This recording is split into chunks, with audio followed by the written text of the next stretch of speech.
거지년이 감히 궁궐에 발을 들이다니! 당장 목을 쳐라! 세자빈을 뽑는 간택 현장.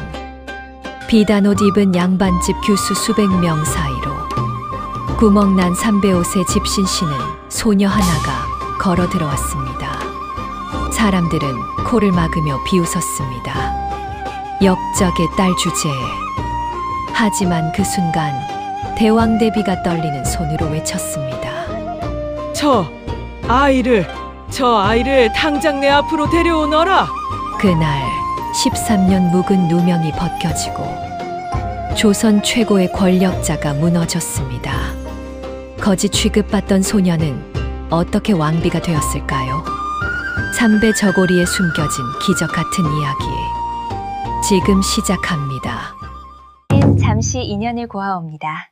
야담 여사와의 이 만남, 구독과 좋아요로 정을 남겨주시옵소서. 때는 숙종 임금 말년이었습니다. 간신들이 득세하고 청렴한 선비들이 하나둘 역적으로 몰려 사라지던 참으로 어두운 시절이었지요. 그 중에서도 윤정국 대감은 조정에서 손꼽히는 청백리였습니다. 나라의 재물을 축내는 자들을 바로잡으려 했던 그 충심이 오히려 화가 되고 말았습니다. 박판서는 국고를 축내며 온갖 비리를 저지르던 탐관오리였습니다. 윤정국 대감이 이를 임금께 아뢰려 하자 박판서는 먼저 손을 썼습니다. 충신을 역적으로 둔갑시킨 것이지요. 형틀에 묶인 윤정국 대감은 피를 토하면서도 외쳤습니다. 하늘이 알고 땅이 아는 것을 언젠가는 진실이 밝혀질 것이다. 하지만 박판서는 냉소를 지으며 말했지요. 죽은 자의 진실이 무슨 소용이냐. 내 딸도 곧 거지꼴로 이 땅을 떠돌 것이다. 그날 밤 윤정국 대감은 역적의 누명을 쓴 채 세상을 떠났습니다. 남겨진 것은 병든 아내와 어린 딸 채영뿐이었습니다.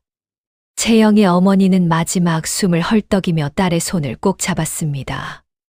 채영아, 내 아버지는 역적이 아니시다. 이 세상 모두가 등을 돌려도 너만은 기억하거라. 그것이 내 등불이 될 것이다. 그렇게 어머니마저 눈을 감았습니다. 겨우 5살이었던 채영은 하루아침에 천덕꾸러기 고아가 되었습니다. 친척 집에 얹혀 살게 된 채영은 날마다 모욕을 당했습니다. 역적의 딸년이 이 집에 얹혀 사는 주제에 뭘 그리 처먹는고. 밥값이라도 하려면 배에 10필은 더 짜야지.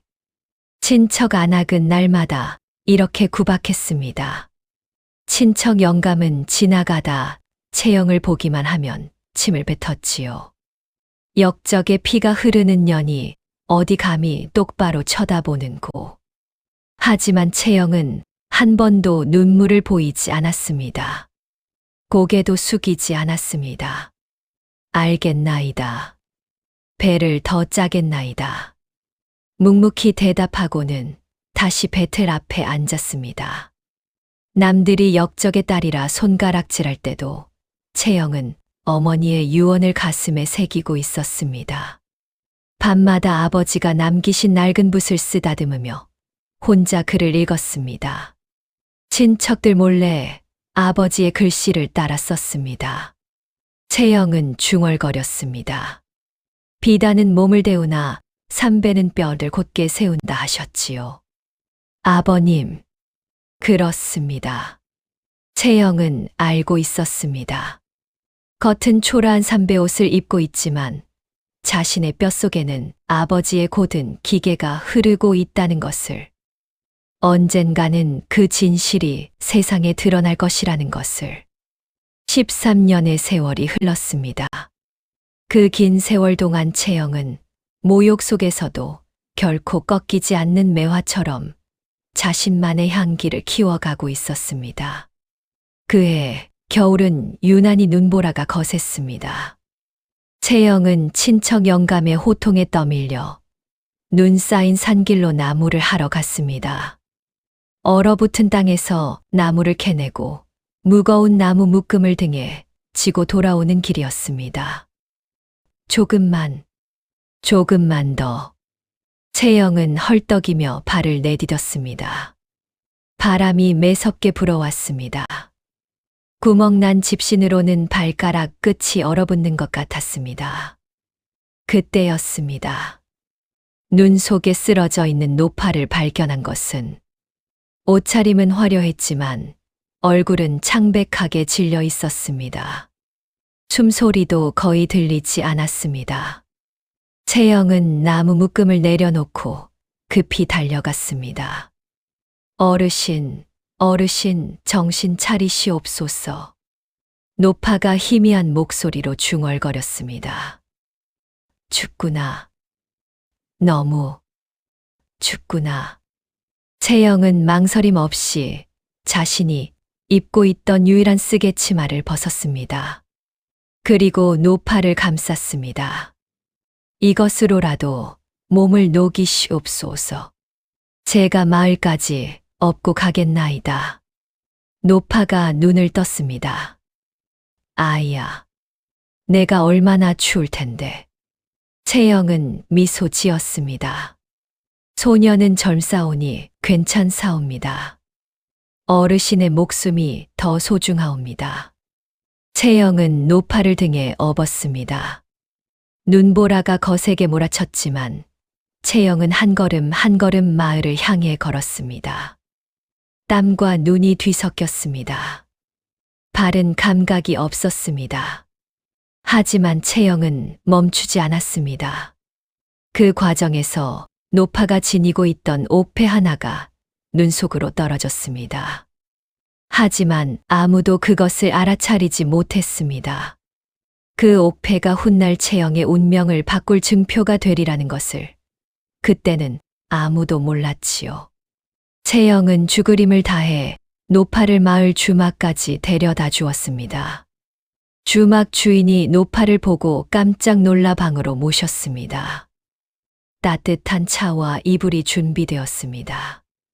노파가 정신을 차리고 채영의 손을 꼭 잡았습니다. 눈물이 글썽였습니다. 아이야, 내 이름이 무엇이냐? 윤채영이라 하옵니다. 노파가 깜짝 놀라며 물었습니다. 윤씨야, 혹시 윤정국 대감의 딸이냐? 채영은 고개를 숙였습니다. 그러하옵니다. 역적의 딸이라 손가락질 받는 신세이옵니다. 노파가 채영의 손을 더욱 세게 쥐었습니다. 목소리가 떨렸습니다. 아니다. 내 아버지는 역적이 아니었다. 나는 알고 있다. 노파가 무언가 더 말하려는 순간 밖에서 급한 발소리가 들렸습니다. 마마를 찾았나이다. 수행원들이 급히 달려와 노파를 모셨습니다. 채영은 어리둥절했습니다. 마마. 그 노파는 다름 아닌 대왕대비 마마였습니다. 미행을 따돌리고 민간 시찰을 나섰다가 눈보라를 만나 조난당한 것이었지요. 수행원들에게 둘러싸인 대왕대비는 가마에 오르면서도 계속 채영을 돌아보았습니다. 채영은 그저 멍하니 서 있었습니다. 대왕대비는 가마 안에서 중얼거렸습니다. 윤정국 대감의 딸이라. 내가 지키지 못한 충신의 딸을. 대왕대비는 13년 전을 떠올렸습니다. 윤정국 대감이 박판서의 비리를 고하려 했을 때 대왕대비는 알고 있었습니다. 하지만 박판서의 세력이 너무 강했습니다. 대왕대비는 충신을 지켜내지 못했습니다. 그 죄책감에 13년간 밤마다 잠을 이루지 못했습니다. 그런데 오늘 그 충신의 딸이 자신의 목숨을 구해준 것입니다. 대왕대비는 눈을 감았습니다. 눈물이 흘렀습니다. 하늘이 나에게 기회를 주시는구나. 이제라도 잘못을 바로잡을 기회를. 대왕대비는 그날 마음속 깊이 새겼습니다. 윤채영이라는 이름을, 그 아이의 맑은 눈빛을, 삼배옷 속에 감춰진 그 고든 마음을 반드시 기억하겠노라고, 반드시 보답하겠노라고. 석 달 뒤 대전에서 간택령이 내려졌습니다. 세자 저하의 간택을 시행하노라. 팔도의 교수들은 보름 안에 입궐하라. 전령이 북을 울리며 온 나라에 선포했습니다. 박판서 저택은 발칵 뒤집혔습니다. 온갖 비단옷과 장신구들이 준비되었습니다. 박판서가 딸에게 말했습니다. 이번 간택에서 반드시 세자빈이 되어야 한다. 우리 가문의 영화가 내 손에 달렸느니라. 박판서의 딸은 거울 앞에서 비단옷을 입어보며 교만하게 웃었습니다. 염려 마옵소서, 아버님. 이 비단옷과 제 미모라면 못할 것이 없사옵니다. 그런데 이 소식은 친척 집에 사는 채영에게도 들려왔습니다. 친척 영감이 코웃음을 치며 말했습니다. 간택령이 내렸다는데 설마 내년이 나가겠다는 것은 아니겠지? 채영은 배틀에서 고개를 들었습니다. 나가겠나이다. 순간 친척들이 일제히 웃음을 터뜨렸습니다. 하하하, 역적의 딸이 세자빈, 걔가 웃을 일이로구나. 친척 안악이 손뼉을 치며 말했습니다. 그래, 나가거라. 내가 얼마나 망신당하는지 두고 보마. 하지만 그날 밤 박판서는 불안했습니다. 채영이 혹시라도 간택에 나가 예시를 들춰낼까 두려웠던 것이지요. 박판서는 부하들을 불렀습니다. 전연의 옷을 모두 훔쳐오너라. 삼배 옷차림으로는 궁궐 문턱도 못 넘을 것이다. 그날 밤 부하들이 몰래 채영의 방에 들어와 옷가지들을 모두 가져갔습니다. 다음 날 아침 채영은 비어있는 옷장을 보았습니다. 잠시 멍하니 서 있던 채영은 조용히 중얼거렸습니다. 그러하옵니까? 이것도 시험이로구나. 채영은 울지 않았습니다. 오히려 더욱 굳은 표정으로 가장 깨끗한 삼배옷을 꺼내 입었습니다.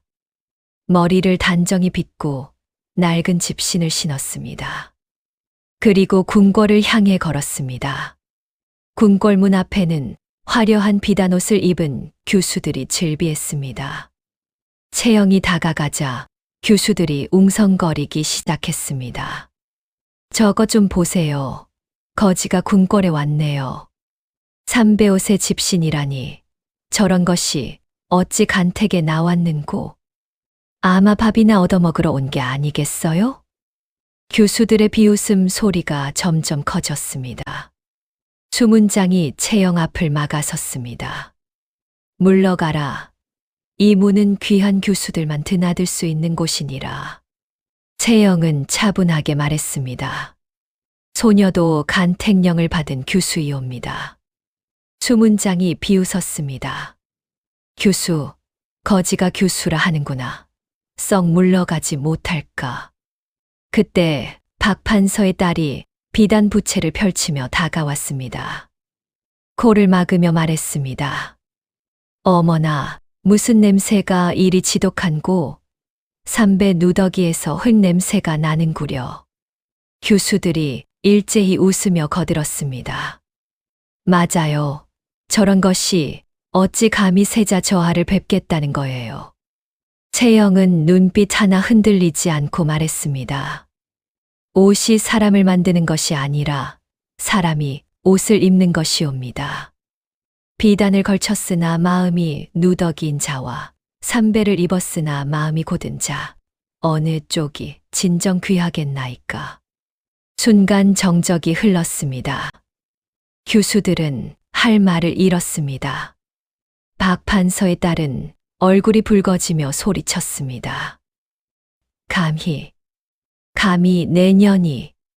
바로 그때 궁궐 안에서 목소리가 들려왔습니다. 삼배옷을 입은 규수를 드리라. 대왕대비의 명이었습니다. 대왕대비는 궁궐문 앞에 소동을 다 듣고 계셨던 것입니다. 그리고 그 당당한 목소리를 알아들었습니다. 저 아이로구나. 윤채영이. 수문장은 어쩔 수 없이 물러섰습니다.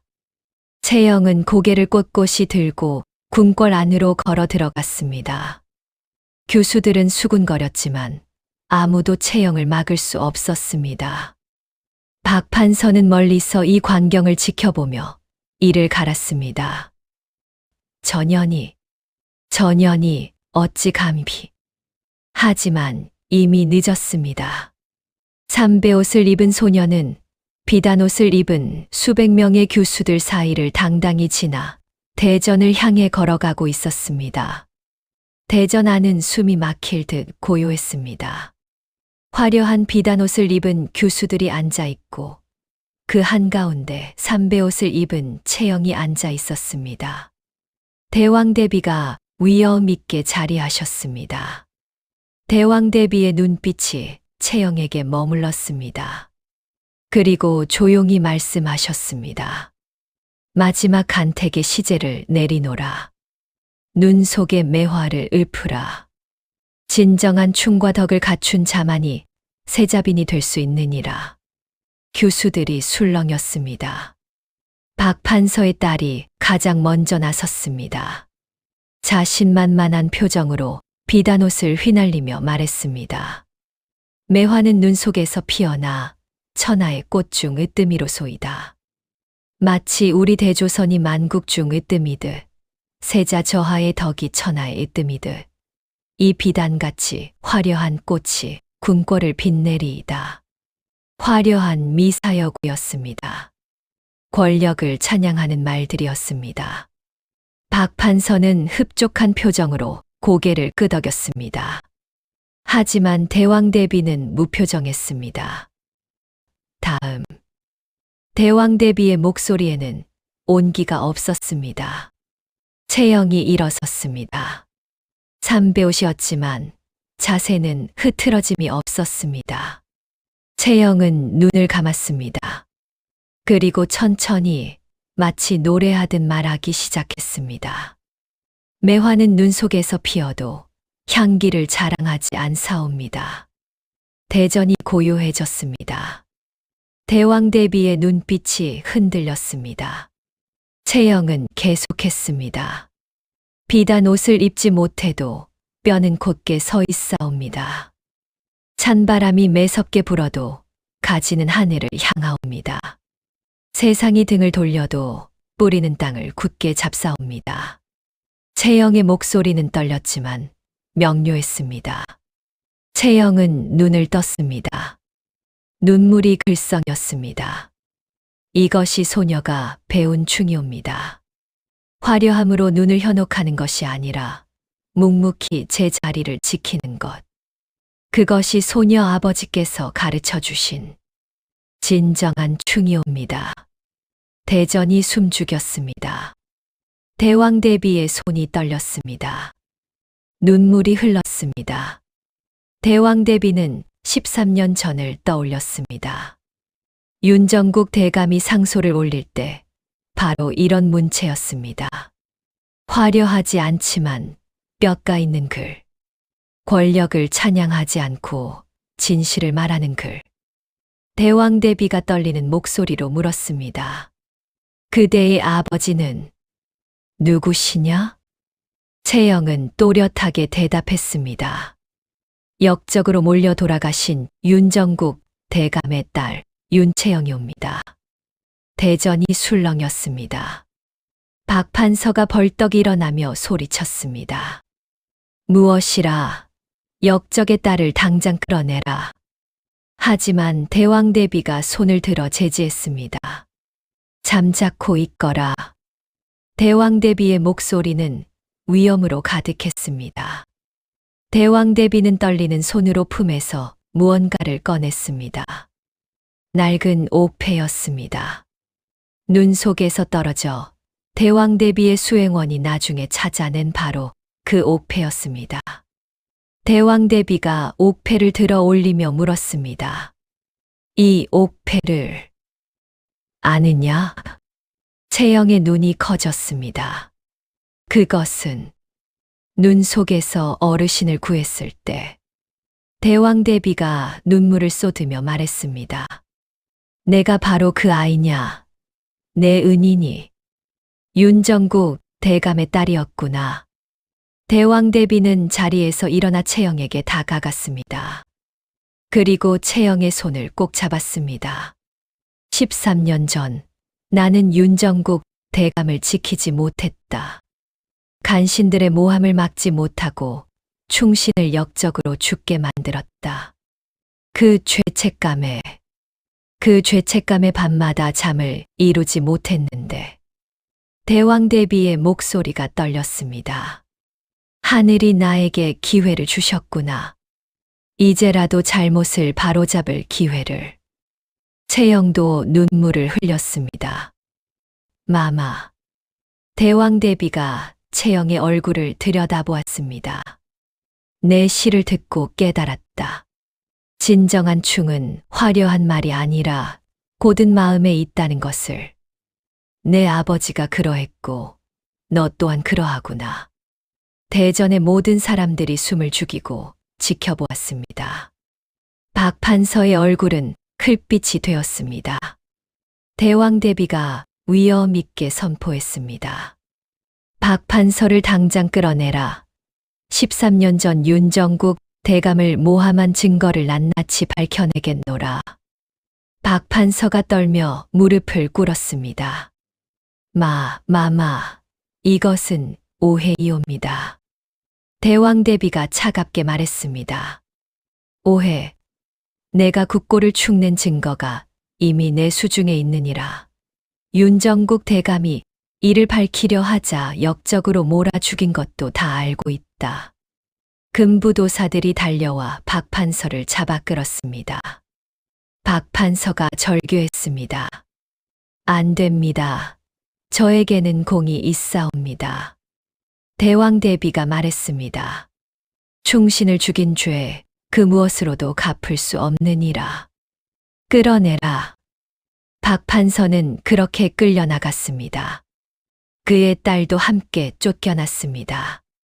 13년간 세도를 부리던 박판서는 그렇게 몰락했습니다. 그리고 진실은 마침내 세상에 드러났습니다. 대왕대비는 채영의 두 손을 잡았습니다. 윤채영, 내가 바로 이 나라의 세자빈이니라. 내 아버지의 충을, 내 어머니의 덕을, 그리고 내 스스로의 지혜를 이 나라가 기억하게 하겠노라. 채영은 눈물을 흘리며 말했습니다. 마마, 소녀는 그저. 대왕대비가 말했습니다. 삼배옷을 입었으되 뼈가 고닫고 천대를 받았으되 마음이 꺾이지 않았느니라. 그것이 진정한 국모의 자질이니라. 그날 채영은 세자빈으로 간택되었습니다. 삼배옷을 입고 궁궐에 들어온 소녀가 이 나라의 세자빈이 된 것입니다. 온 나라가 이 기적 같은 이야기에 감탄했습니다. 세월이 흘렀습니다. 채영은 어진 왕비가 되었습니다. 어느 날 왕비가 된 채영은 백성들을 위한 잔치를 열었습니다. 가난한 백성들에게 옷과 양식을 나눠주는 자리였습니다. 채영은 직접 삼배옷을 백성들에게 나눠주었습니다. 백성들이 놀라 물었습니다. 마마, 어찌 삼배옷을 주시나이까? 채영은 미소 지으며 말했습니다. 이 옷은 부끄러운 옷이 아니옵니다. 이 옷은 제 아버지를 기억하게 한 가장 고귀한 옷이었나이다. 비단은 몸을 데우지만 삼배는 뼈를 곧게 세운다 했습니다. 여러분도 어떤 옷을 입든 마음만은 곧게 세우시옵소서. 백성들은 감동하여 눈물을 흘렸습니다. 그날 궁궐들의 매화나무에 꽃이 피었습니다. 눈이 내리는 가운데 피어난 매화는 누구보다 향기로웠습니다. 채영은 매화나무 아래 서서 하늘을 바라보았습니다. 아버님 보고 계시나이까? 진실은 결국 밝혀졌나이다. 삼배옷이 부끄럽지 않았나이다. 매화꽃이 피 눈과 함께 흩날렸습니다. 여러분이 입은 옷이 무엇이든, 여러분이 처한 상황이 어떠하든 중요한 것은 여러분의 마음입니다. 삼배를 입었어도 뼈가 곧으면 그것이 비단보다 귀한 것입니다. 세상이 여러분을 무시해도 여러분 스스로를 귀하게 여기십시오. 진실은 반드시 밝혀집니다. 선은 반드시 보상받습니다. 이 겨울 매화처럼 여러분의 마음도 곧게 피어나시길 바랍니다. 야담 여사의 이야기 여기서 마칩니다.